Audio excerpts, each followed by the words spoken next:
What's up, everybody? Emperor John Kill 3D Gaming here, and I'm giving you my first impressions of AEW Fight Forever. Now, I'm working on my review. I've been playing the game since Saturday. I wasn't able to get it Friday because my check for my job came in at midnight, so Saturday morning is when I was able to download it and play it. And I'm still going through it. I'm playing every little thing. The only thing I need to do is get a couple online matches, which I hope to do with my buddy Robert Storms and his brother Matt, most likely tomorrow. And then I should use that for my review. But in the meantime, despite the game's flaws, because yes, it has a lot of flaws, and I'm the first one to tell you.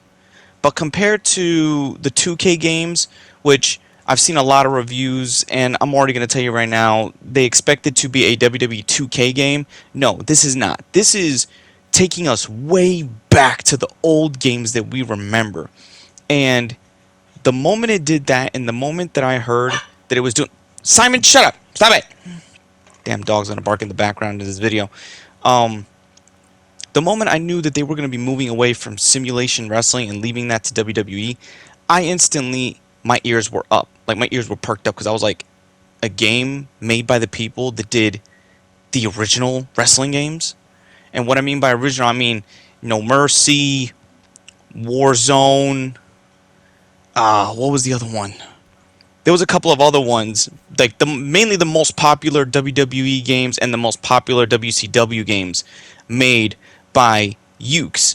And let's just say, for the most part, with what they did here, I can say they knocked it out of the park. You know, I haven't been a big fan of WWE in a while, and I'm just now starting to really get into AEW. I'm still kind of lost on what storylines are going on. I'm just watching them because there's familiar faces that I grew up with in WWE that I'm watching in AEW. But the one thing this game has over WWE, and you're going to hear a little bit more of that when I do my review, is this game has style. And what do I mean by that? They're not going with this hyper-realistic look, but they're not going with this overly cartoony look.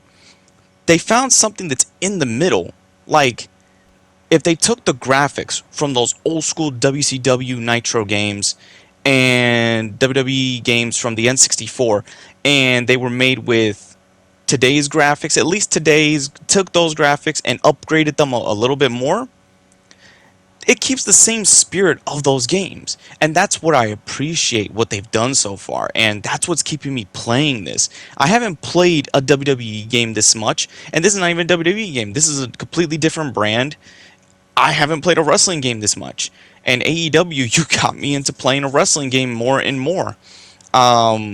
Playing different exhibition modes, playing those little Mario Party style modes. Like I said, I still have to test playing online, playing the somewhat mini career mode, if you can call it that. I do like the handful of wrestlers they have in here, familiar faces to me and new faces that I've never seen, so I'm hopefully getting interested into playing those. It controls very well in certain aspects, but I think once they iron out a lot of the bugs, because I'm not going to front and tell you that there's not bugs, but the thing about the bugs are actually hilarious, and they're not really game breaking. You can just power through them. They're just funny when they happen. They're not distracting at all. They're just interesting to watch. But don't go into this, and I'm telling you now, don't go into this thinking this is a simulated wrestling game, because it's not a wrestling simulator. This game actually requires you to play. Unlike the WWE games that tries to simulate so much realism, this one, you actually need to know what you're doing. You actually need to know when to counter, know when to time your strikes, time your signatures, time your finishers, because the AI in this game will fight you. That's one thing I can tell you. The AI is very challenging for the most part in this game. Unlike the simulate, like I could play WWE games, any of them, on Legend mode. Like any of the 2K games, I could play it on Legend mode. It's nothing. I play this game on Elite mode. I need to stay on my fucking toes, because I could be doing good the first minute, and then in the next second I could be getting my ass handed to me. But you know what? That always keeps you on your toes. It always keeps you wanting to try and to progress. And yes, when you play what is called Road to Elite mode, which I'll talk about in the review a little bit more, think of it like that. It's just a wave mode of different matches, progressive difficulty. Yes, there's more to it than that, But I would have preferred if we would have got more of a story-based mode that allows you to progress your character in a sense that you go up match cards or get noticed and then drafted, things like that. But the 2K games kind of do that to a degree, and there's actually some mechanics they've introduced in that which could have crossed over and been useful in this game, but I understand that they need to be very different. You know, when you go into this game, like I said, best advice, break away from that mentality of this being a WWE game. It is absolutely not a WWE game. This is a whole different experience and a very nostalgic experience with a new wrestling license on top of it. They have much to improve, but that's all I got to say for right now. Be sure to like, subscribe, favorite, and look out for the review, and I'll catch you all next time.